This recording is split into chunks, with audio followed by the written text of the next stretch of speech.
गुरुजी कितना अच्छा बता रहे थे कि मिलिट्री में जो अफसर बोलता है उसको यस सर के अलावा आप नो सर नहीं कह सकते।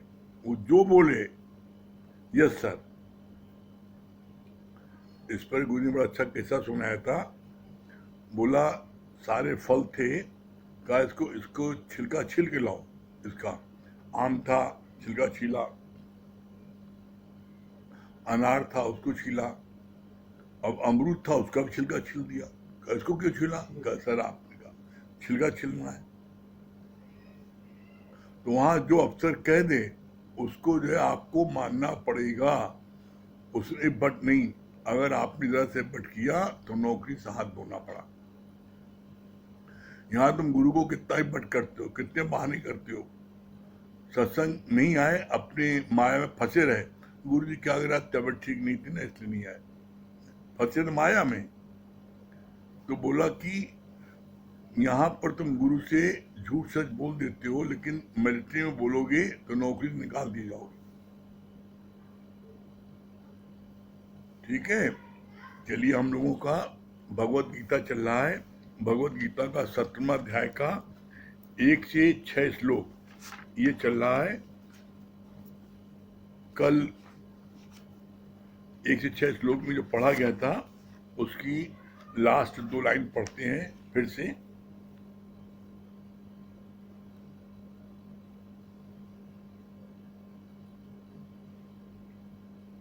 इस ज्ञान में खाने पीने का कोई प्रयोजन नहीं है। कैसा भी खाने पीने का कोई प्रयोजन नहीं है। यहाँ पर बाहर से गुरु कुछ भी नहीं छुड़ाता, पर अंदर से वो हमें जगत की समस्त आसक्तियों से छुड़ा देता है। गुरु के पास प्रेममय वातावरण, गुरु के पास प्रेममय वातावरण, न लेना न देना। गुरु पास क्या है? प्रेममय वातावरण है और न लेना न देना। कल यहाँ तक हुआ था। इसके आगे आज 17वें अध्याय का 1 से 6 श्लोक में क्या बोल रहे हैं भगवान? हर एक का घर गुरु आश्रम बना देता है। हर एक की सहज समाधि स्वतः ही लग जाती है। ज्ञानी अपनी देह से ही इतना उपराम हो जाता है कि उसे कहाँ आना है कहाँ जाना है ये भी पता नहीं। कैसे नहीं पता? ठीक उसी प्रकार जैसे खिलाड़ी गेंद को कहाँ फेंकेगा, गेंद को क्या पता? Question mark. कितनी अच्छी बात बोली है। तो इसके पीछे रहस्य क्या है? बोला नहीं, खिलाड़ी गेंद को कहाँ फेंकेगा गेंद को नहीं पता। इसी तरीके से परमात्मा भक्त को कहाँ भेजेगा भक्त को नहीं पता। क्यों नहीं पता? क्योंकि भक्त का कोई स्वार्थ नहीं है किसी भी काम में। जब किसी का कोई स्वार्थ होता है, कहीं से कुछ लेना देना होता है, कहीं पर उसको अवगत होती है, इज्जत मिलती है, नाश्ता पानी मिलता है, उस लालच में जाता है। कहीं पर धन मिलता है, कहीं पर कुछ प्राप्त होता है, तो उसको लालच है उस व्यक्ति को, इसलिए वहां जाता है। ज्ञानी को किसी से कुछ नहीं चाहिए। वो किसी भी कर्म की कोई फल की इच्छा नहीं रखता। इस कारण से भगवान उसको जहां भेजे वो बड़े स्वतः मर्जी से जाता है। इसलिए कहते हैं कि ज्ञानी इस बात की जरूर कहता है मैं कल आऊंगा, लेकिन हुक्म भगवान का। वो कहीं भी आता है जाता है भगवान के हुक्म पर। तो ऐसे में कितनी अच्छी बात बोली कि यहाँ पर गुरु ने हर प्रेमी का घर आश्रम बना दिया। हमारे वहाँ पर ऐसा नहीं है कि पर्टिकुलर फलाने जगह सत्संग होगा, मंदिर में होगा, इसके लिए सभागार होगा, उसके लिए लाखों रुपए खर्च होगा, कुछ नहीं। हमारे वहाँ घर घर में सत्संग। जो प्रेमी अपने घर सत्संग करो। तो हर एक घर को आश्रम बना दिया, सत्संग का हॉल बना दिया उसका। तो ऐसे में क्या है कि हर एक के अंदर प्रेम उमड़ा, और इसीलिए आज इस सत्संग का सबसे अधिक महत्व है और सबसे अधिक प्रेमी के जीवन में परिवर्तन इस सत्संग में आया और किसी सत्संग नहीं आया है। क्यों?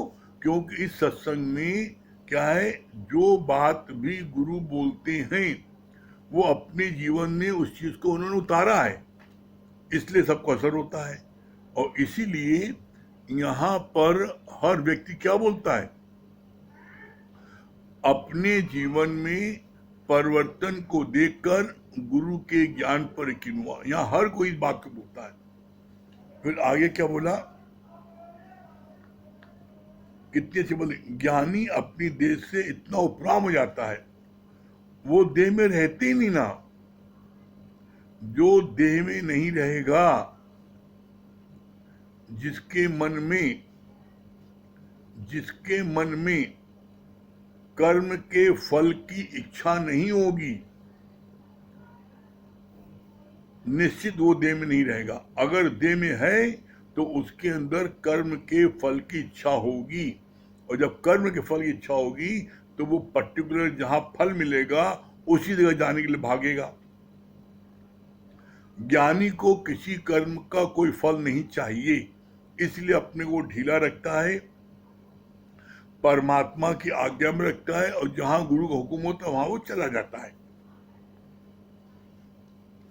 फिर कितना अच्छा बोला, खिलाड़ी भी, शरीर भी परमात्मा का, कार भी सब प्रभु के, दस भी प्रभु, बाकी हमारे लिए सोचने का बचा ही क्या।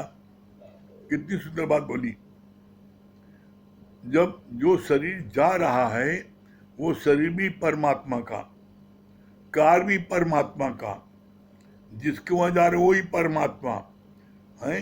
तो जब सारा कार्य प्रभु का है तो अब हम क्या सोचे, यहां जाए, यहां न जाए, वहां जाए।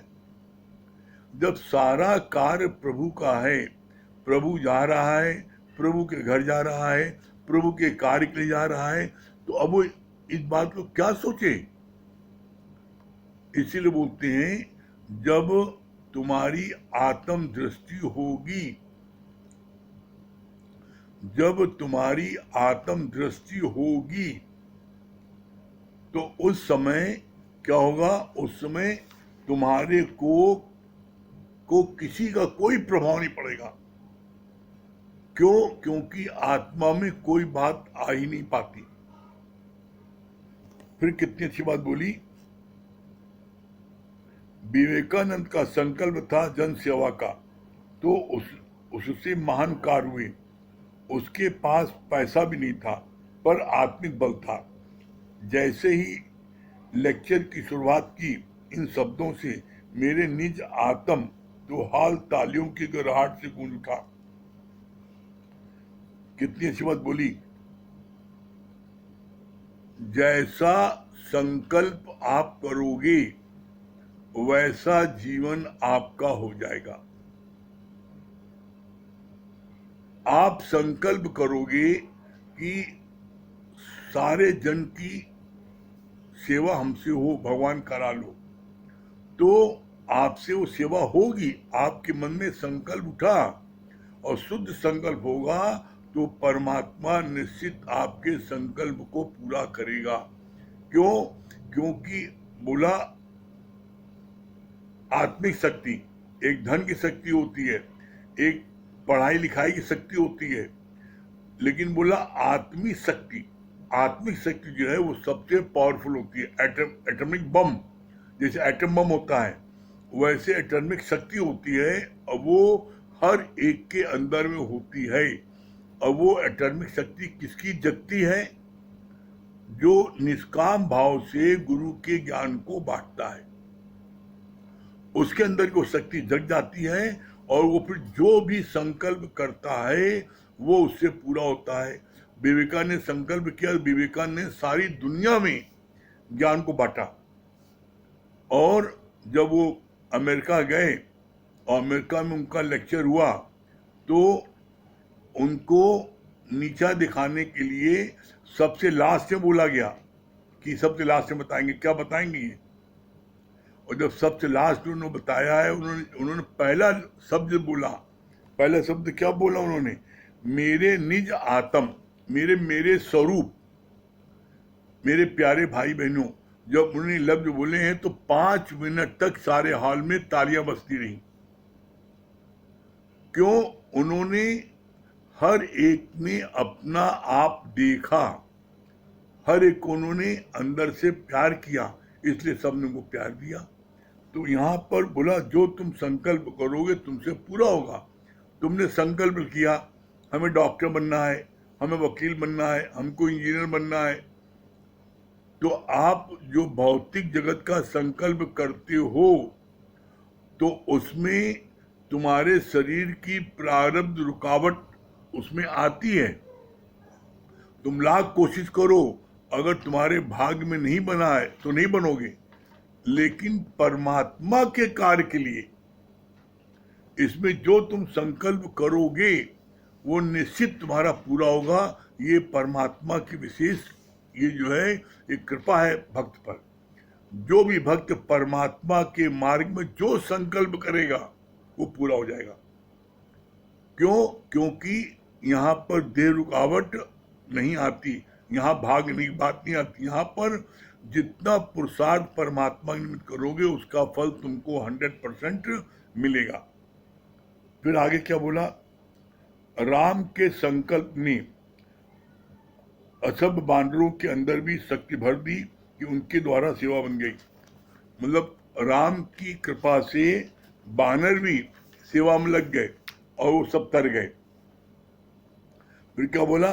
जहां पर भी मैं, ये बहुत इंपॉर्टेंट लाइन है, जहां पर भी मैं है वहां सभी कार्य निष्फल हो जाते हैं। ज्ञानी को तो स्वप्न में भी मैं का दोष नहीं आता और आसरी स्वभाव वाले ही मैं करते हैं। कितनी सुंदर बात बोली है। जो व्यक्ति देह में नहीं रहता, ब्रह्मज्ञानी अपनी आत्मा में विचरण करता है, तो इसलिए कभी भी भूल से भी उसकी मैं नहीं निकलती। वो हर पल ये महसूस करता है ये परमात्मा का कार्य है, परमात्मा का निमित्त है, परमात्मा करेंगे। वो कभी नहीं बोलता मैं करूंगा। और इसीलिए ब्रह्मज्ञानी का कोई कार्य रुकता नहीं है, उसका कार्य सब हो जाता है। वो जो सोचता हो जाता है। लेकिन जीव जो आश्री प्रकृति वाले होते हैं वो बड़े पाखंडी, घमंडी, अहंकारी होते हैं। वो हमेशा बोलते हैं मैं करूंगा, मैं ये करूंगा। वो उनको हमेशा अपने बल का, अपने पद का, अपने धन का हमेशा उनको अहंकार होता है, मद होता है, घमंड होता है। और वो जीव भाव में हमेशा रहती है और वो हमेशा बोलते हैं मैं करूंगा, मैं उसको ही करवा दूंगा।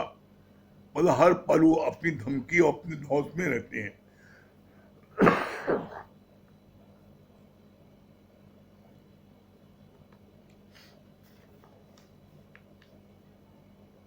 और इसी तरह ब्रह्मज्ञानी हर पल अपनी आत्म स्थिति में रहता है, जिसके कारण से उससे कभी भी कोई काम को, हम ही लोग गुरु जी से कहते थे गुरु जी आपकी कृपा से बच्चों की नौकरी लग गई, आपकी कृपा से बच्चों को व्यापार हो गया, आपकी कृपा से मकान बन गया, उनसे बोलते थे। लेकिन गुरु जी ने कभी नहीं कहा कि मेरी कृपा से। उन्होंने कहा तुम्हारे भाग्य में था, हो गया, बेटे भाग्य में था, नौकरी मिल गई, मैंने क्या किया? जबकि सारी कृपा उनकी रही, उनकी कृपा कुछ नहीं होता। तो इसी तरीके से ज्ञानी कभी भी अपने ऊपर किसी कार्य को नहीं लेता, वो हमेशा भगवान को रिडायरेक्ट कर देता है। और जो अज्ञानी है, आसी प्रकृति के लोग हैं, अहंकारी है, घमंडी है, पाखंडी है, वो हमेशा इस बात बोलते हैं मैं करूंगा, मैं करवा दूंगा तुम्हारा काम, मैं उसको ही करा दूंगा। हर बात में मैं करते हैं। तो बोला उनका कभी भी उनका कार्य पूरा नहीं होता। जो आसी स्वभाव वाले होते हैं मैं करते हैं, क्या है, उनका कभी भी कोई कार्य पूर्ण रूप से नहीं होता है। और जो ज्ञानी है उसका कार्य सहज में हो जाता है, क्योंकि वो भगवान पर छोड़ता है। आगे बोला भगवान को प्यार करता है वो भगवान का ही रूप हो जाता है। जो गुरु में पूर्ण श्रद्धा रखता है वो हूबहू गुरु का रूप हो जाता है। कितनी सरल बात बोली भगवान ने। क्या कहा है? जो भगवान को प्यार करता है वो भगवान का रूप हो जाता है, और जो गुरु को में श्रद्धा रखता है गुरु को रूप हो जाता है। तो बोला महात्मा गांधी ने व्रत उपवास रखे पर वो ब्रह्मचारी तो नहीं थे। महात्मा बुद्ध ने भी पहले घोर तप किया, बाद में जब उन्हें इनलाइटमेंट हुआ तो उन्होंने ये निष्कर्ष निकाला कि वीणा के तार न ढीले होने चाहिए और न ही कसे होने चाहिए, मध्यम मार्ग श्रेष्ठ है। क्यों बोला? क्योंकि गौतम बुद्ध भूखे प्यासे भी थे, कई दिन खाना नहीं खाया, तो उन्होंने देखा कि भूखे रहना भी, उससे भूखे रहने पर भी ज्ञान की प्राप्ति नहीं होती है। ठीक।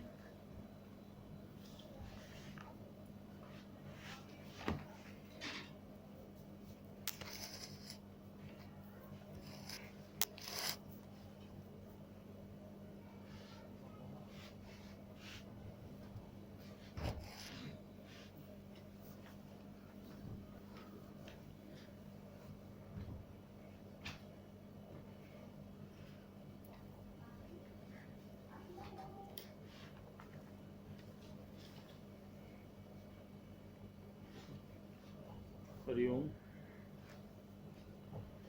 देखिए अभी कितनी सुंदर बात चल रही थी कि ज्ञानी और अज्ञानी को लेके, कि देखिए जो लोग अज्ञान में होते हैं उनको अभिमान होता है, और वो अपनी अज्ञानता के कारण वो ये समझते हैं कि मैं करने वाला हूँ, जिसकी वजह से उनको अभिमान हो जाता है, और वो हमेशा हर कार्य में भगवान को पीछे कर देते हैं और खुद को वो फ्रंट में ले आते हैं कि मैं नहीं करूँगा तो ये कार्य नहीं हो पाएगा।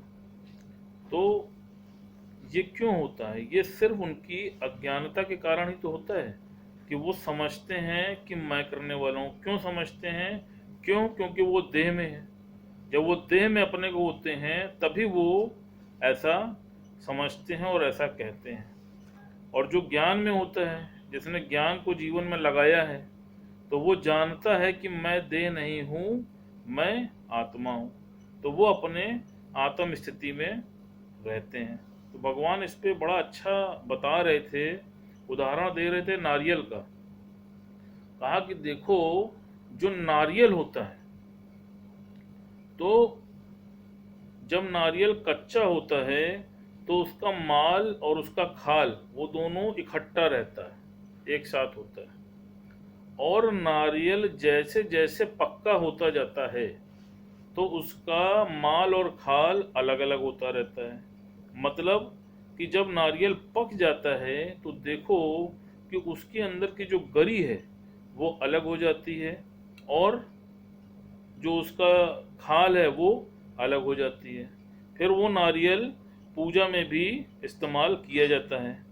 तो भगवान ने इसका सिद्धांत बड़ा अच्छा बताया। कहा देखो इसी प्रकार जब तक तुम देह में होते हो तो तुम शरीर से चिपके होते हो, तुम्हें शरीर के सारे कष्ट भासते हैं और तुम उसको लेके परेशान होते हो।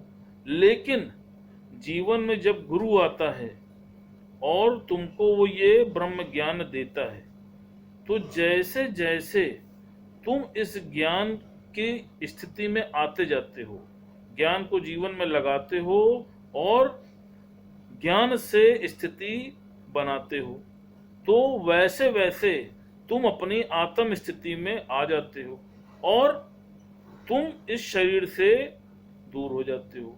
तुमको ऐसा महसूस होता है कि तुम फिर देह नहीं हो, तुम आत्मा हो गए। फिर भगवान ने कितना अच्छा बोला। कहा देखो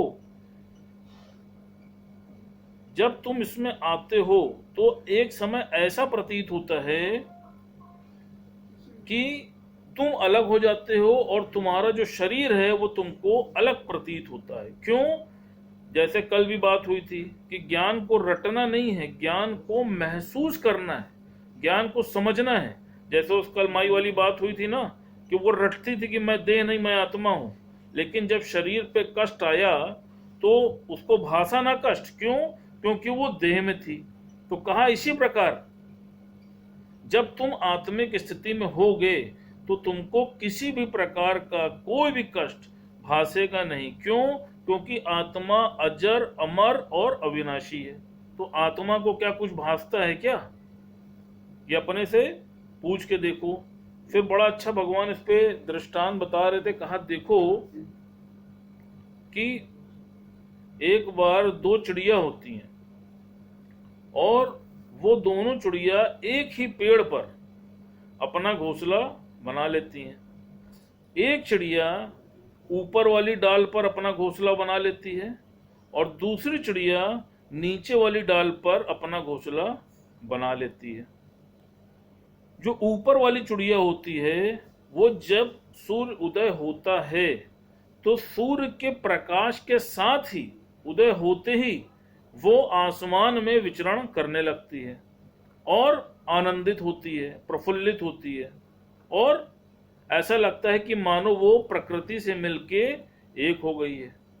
जो दूसरी चिड़िया होती है वो चूंकि नीचे वाली डाल पे रहती है तो वो हर समय परमात्मा से शिकवा और शिकायत करती रहती है और हमेशा वो कहती है कि यहाँ पे बदबू आ रही है, यहाँ पे धूप नहीं आ रही है, यहाँ पर गंदगी है। तो हमेशा वो कुछ ना कुछ प्रॉब्लम्स को लेकर परेशान रहती है। तो एक दिन जब वो इस तरह से परेशान रहती है तो वो ऊपर की तरफ देखती है तो देखती है कि वो जो ऊपर वाली चिड़िया है वो आकाश में उड़ रही है और बड़ा आनंदित हो रही है। तो उसको देख करके उससे रहा नहीं जाता और वो भी खूब ताकत लगा करके ऊपर की तरफ उड़ती है। तो जब उड़ती है तो वो भी उसके पास मिल करके उड़ने लगती है और अब वो भी आनंद पाने लगती है। मानो दोनों चिड़िया मिल के एक हो जाती हैं और वो उस आनंद में रहने लगती हैं। तो भगवान ने इसका जो सिद्धांत बताया, कहा इसी प्रकार देखो कि वो जो दूसरी वाली चिड़िया थी वो देह में थी।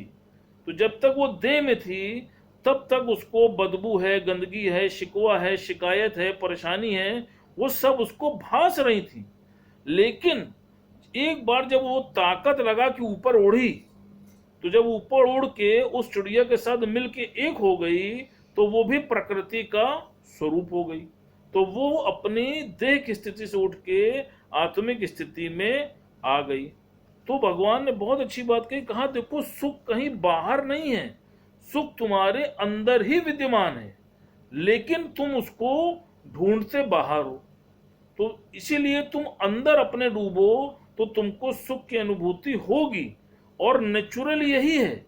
अननेचुरल चीजें तुमको थोड़ी देर के लिए तो आनंद दे सकती हैं लेकिन लॉन्ग टर्म तक तुमको कभी भी आनंदित नहीं कर सकती। जैसे उदाहरण बताया, कहा देखो किसी को अगर नींद नहीं आती है और वो डॉक्टर को दिखाने जाता है तो डॉक्टर उसको नींद की दवा दे देता है।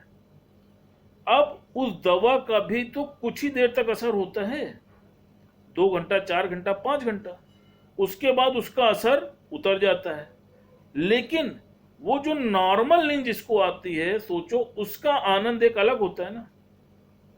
इसी प्रकार किसी को भूख नहीं लगती है तो भूख न लगने पे वो डॉक्टर उसको दवा देता है कि भूख लग जाए, लेकिन उसके बाद भी वो उस तरीके से भोजन नहीं कर पाता है जैसा कि उसको नेचुरल भूख में जब वो भोजन कर पाता है। तो देखिए कहते हैं ना, कभी बहुत प्रचंड भूख लगी होती है तो कहते हैं कि आज भोजन करके आनंद आ गया। क्यों? क्योंकि वो नेचुरल भूख है।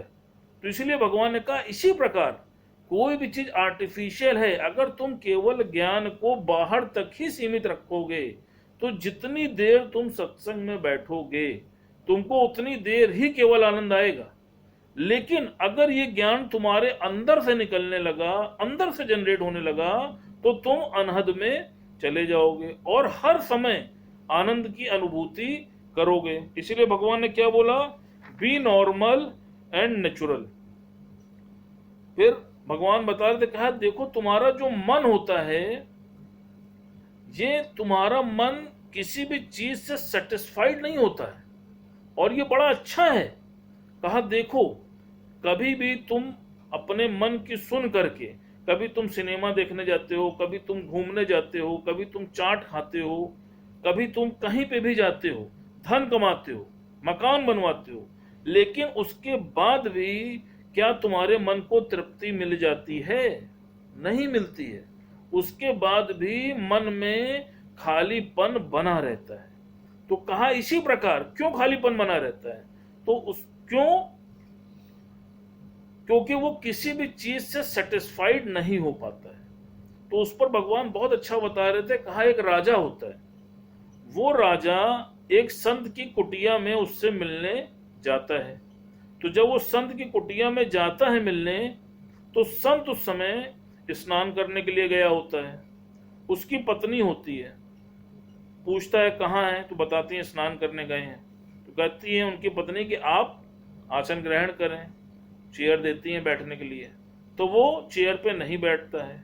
फिर कहती है कोई बात नहीं, आप तख्त पे बैठ जाओ। तो वो तख्त पे भी नहीं बैठता है। फिर वो कहती है मुडेर पे बैठ जाओ। तो वो वहां भी नहीं बैठता है और वापस अपने राजमहल चला जाता है। क्यों चला जाता है? क्यों? क्योंकि उसके अनुरूप वहां पर कोई भी सिंहासन नहीं होता है। तो गुरु जी इस पर क्या बोलते हैं? गुरु बोलते हैं कि तुम्हारे दिल में भी आत्मा का सिंहासन होना चाहिए। वो सिंहासन पर मन तुम्हारा बैठ जाएगा जब उसको असली ठौर मिलेगी। तुम्हारे मन में भी आत्म रूपी सिंहासन होना चाहिए, तभी तुम्हारा मन उस पर जाकर के विराजमान होगा और तभी उसको ठौर होगी। अगर उसके बाद भी वो नहीं बैठता है, भटकता है, तो समझ लेना कि अभी भी उसको ठौर नहीं है और तुम्हारे मन में आत्म रूपी सिंहासन नहीं बना है। तो भगवान ने बोला कि मन जो है वो बैठेगा तो उसी सिंहासन पे। जैसे राजा जो है कहाँ बैठेगा? राजा तो अपने सिंहासन पे ही बैठेगा ना। तो कहा इसी प्रकार जब मन को उसके अनुरूप तुम सिंहासन बना के दोगे, तब वो उस पर आकर के विराजमान हो जाएगा। फिर भगवान बहुत अच्छा बताते, कहा देखो जैसे किसी को बुखार आ जाता है, तो बुखार में या तो टेम्परेचर ऊपर जाता है या टेम्परेचर नीचे जाता है, नॉर्मल नहीं होता है। तो जब तक वो आदमी का टेम्परेचर नॉर्मल नहीं होता है, तब तक उसको हम लोग स्वस्थ नहीं मानते हैं। फिर कहा कि देखो जो डॉक्टर होता है, अगर तुम्हारा वो ऑपरेशन करता है, तो ऑपरेशन करने के पहले देखो वो तुम्हारे हर तरीके के टेस्ट कराता है। तुम्हारे ब्लड का टेस्ट कराता है, तुम्हारे शुगर का टेस्ट कराता है, तुम्हारे बीपी का टेस्ट कराता है, जितने भी इंपॉर्टेंट टेस्ट हैं उसको कराता है। और जब वो नॉर्मल हो जाता है तभी तुम्हारा ऑपरेशन वो करता है। तो भगवान ने बताया, कहा इसी प्रकार तुम्हारा जो मन है ये भी तुम्हारा टेस्ट लेता रहता है उस डॉक्टर की तरह, कि अभी भी तुम कहाँ गिर रहे हो। अभी ऐसा तो नहीं कि कोई बात उल्टी होने पे तुम्हारा टेम्परेचर हाई हो जाता है। ऐसा तो नहीं होता कि तुम सुख में सुखी हो जाते हो, दुख में दुखी हो जाते हो, विषम परिस्थिति में तुम व्याकुल हो जाते हो। तो वो तुम्हारे मन जो है वो तुम्हारा टेस्ट लेता रहता है। और ज्ञानी की पहचान भगवान ने क्या बोली? बोला जो ज्ञानी होता है वो हर स्थिति में, हर देश काल परिस्थिति में सम रहता है। और ज्ञानी जानता है कि जो जगत है वो है एक सपना, और सपने के पदार्थ को क्या तुम खाते हो क्या? कहा जैसे कि मट्टी के बने फल को क्या खाते हो? फिर बोला, कहा मृत तृष्णा की नदी में क्या स्नान करते हो? जैसे कहीं दूर तक रेत बिछी हुई है, तो वो रेत दूर से देखो तो ऐसा लगता है कि जैसे वो पानी है। तो क्या तुम उसमें स्नान करते हो क्या? नहीं करते हो ना। स्नान कहाँ करते हो? जहां पर नदी होती है या गंगा जी होती हैं, तो वहां पर जा करके तुम स्नान करते हो। तो भगवान ने बोला कि तुम पढ़ी हुई बातों पे मत जाओ, तुम उसका अनुभव करो। फिर बड़ी अच्छी बात बता रहे थे, कहा देखो तुम लोग सिर्फ पढ़ी हुई बातों के पीछे भागते हो। तो उसके लिए बता रहे थे, कहा एक बार एक आदमी हरिद्वार जा रहा था। तो जब वो हरिद्वार जा रहा था तो रास्ते में देखो पत्थर गड़े होते हैं, उसमें लिखा होता है, तो उसमें लिखा हुआ था हरिद्वार 25 किलोमीटर।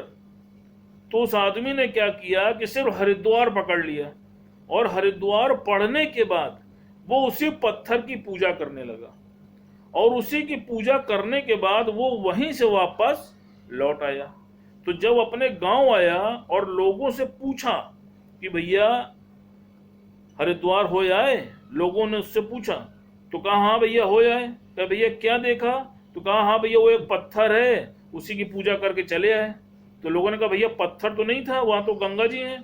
कहा नहीं, वहां तो पत्थर ही है, मैं तो पत्थर की पूजा करके चला आया।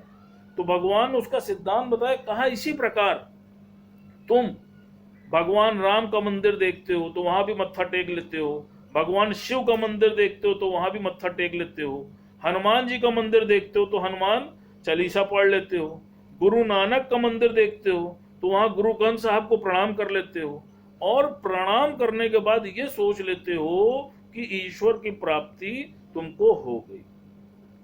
लेकिन ऐसा है नहीं, ये तुम अज्ञानता में करते हो।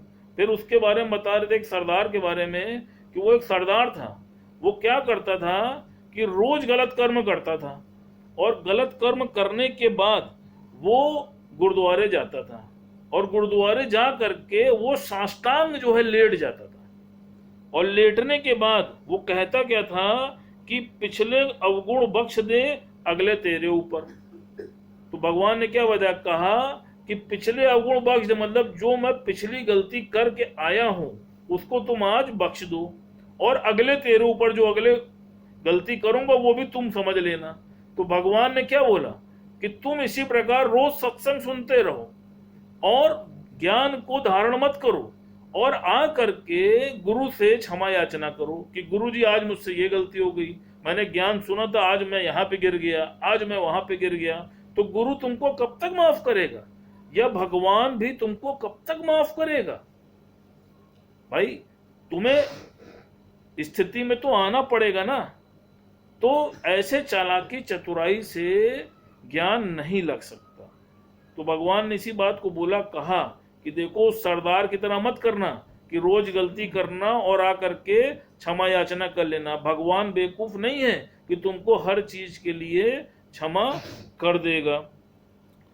फिर जो गलती को न दोहराए उसे इंसान कहते हैं, उसे भगवान कहते हैं। फिर आप देखो कि जैसे नाव है, तो नाव को चलने के लिए कहाँ चलती है नाव? नाव को चलने के लिए भी पानी की आवश्यकता होती है, और उसको डूबने के लिए भी पानी की ही आवश्यकता होती है। तो कहा इसी प्रकार जो जगत है, तुमको इसी प्रकार जगत में ही रहना पड़ता है, और जगत में ही तुम डूब भी जाते हो। भगवान ने क्या बताया इसके बारे में? कहा देखो वो नाव जब तक पानी के ऊपर चलती है तो उसका कोई कुछ बिगाड़ नहीं पाता है, और उसकी शोभा भी पानी में ही है। लेकिन जब पानी उस नाव के अंदर चला जाता है तभी वो नाव डूबती है। तो कहा इसी प्रकार तुमको भी रहना इस जगत में ही है, अभ्यास तुमको यही करना है, देह से तुमको यहीं पे ऊपर उपराम होना है। कहीं जंगल में जा करके तुम्हें कुछ नहीं मिलने वाला। जो भी तुम्हें करना है वो तुमको इस जगत में ही करना है, लेकिन इससे ऊपर उठ करके। इसमें तुमको फंसना नहीं है। क्यों? क्योंकि जब तुम्हें ज्ञान समझ में आ जाएगा तो तुम फंसोगे नहीं। जैसा भी पहले बात हुई कि जो अज्ञानी लोग होते हैं वो ये समझते हैं कि मैं करने वाला, लेकिन जो ज्ञानी होता है वो जानता है कि ईश्वर करने वाला है। वो उस शक्ति को पहचानता है, और अज्ञानी अपनी शक्ति को पहचानता है। बस यही भूल हमसे और अज्ञानी से होती है। फिर भगवान ने क्या बोला? कहा जांचो अपने आप को। तुम ज्ञान सुनते हो तो ज्ञान सुनने के बाद अपने आप को जांच के देखो कि अभी भी तुम कहां पे गिरते हो। क्या तुम स्त्री में गिरते हो? क्या तुम धन में गिरते हो? क्या तुम प्रतिष्ठा में गिरते हो? देखो, अपने आप को जांच के देखो, तो तुम्हें खुद महसूस होगा कि अभी भी तुम्हारी स्थिति कहां पर कायम है। तो इसलिए हमेशा गॉड को आगे रखिए और अपने को पीछे रखिए। प्लस जो भगवान ने बताया कि जगत से भागना नहीं है, यहाँ पर जागना है। यहाँ गुरु तुमको भागना नहीं सिखाता है कि सब मैदान छोड़ के भाग जाओ, तुम्हें यहीं पे रह करके तुमको जागना है और इन परिस्थितियों से उपराम होना है। अगर आप ऐसा करेंगे तो निश्चित रूप से आपको आनंद की अनुभूति अवश्य होगी। जैसा दादा भगवान ने पहले भी बोला है ना कि कैसा भी अधर्मी, पापी, कुकर्मी जो भी मेरी शरण में आता है मैं उसको अवश्य मुक्ति दिलाता हूं। तो अभी भी बहुत अच्छा मौका है आप सबके पास, हमेशा मनमना भाव से ज्ञान को सुने और नित्य का सत्संग ग्रहण करें। हरि ओम।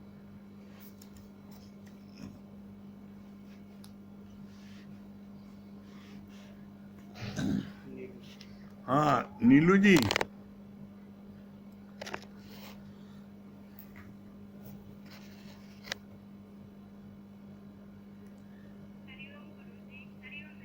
हरिओम, क्या बता रही हैं? आपकी आवाज धीमी आ रही है।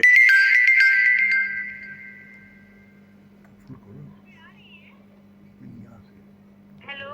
हाँ, अब आई। जी गुरु जी, सच में अनुभव ये जो है ज्ञान अनुभव का है। वास्तव में महसूस होता है कि ऐसा सच्चा दर, ऐसा गुरु का स्थान कहीं और संसार में है ही नहीं। दादा भगवान ने इतने सहजता, इतने सरलता से वास्तव में एक कब्र से निकाल कर मुक्त किया है। और अनुभव भी होता है कि कहाँ मैं, मतलब हर व्यक्ति कहाँ पड़ा हुआ है, लेकिन गुरु ने आज इतना प्यार से और जो है अपनत्व से अपना बनाकर, गुरु ही, पहले तो गुरु ही मिटता है, पहले तो ये जीव नहीं मिटता, गुरु ही इतना प्यार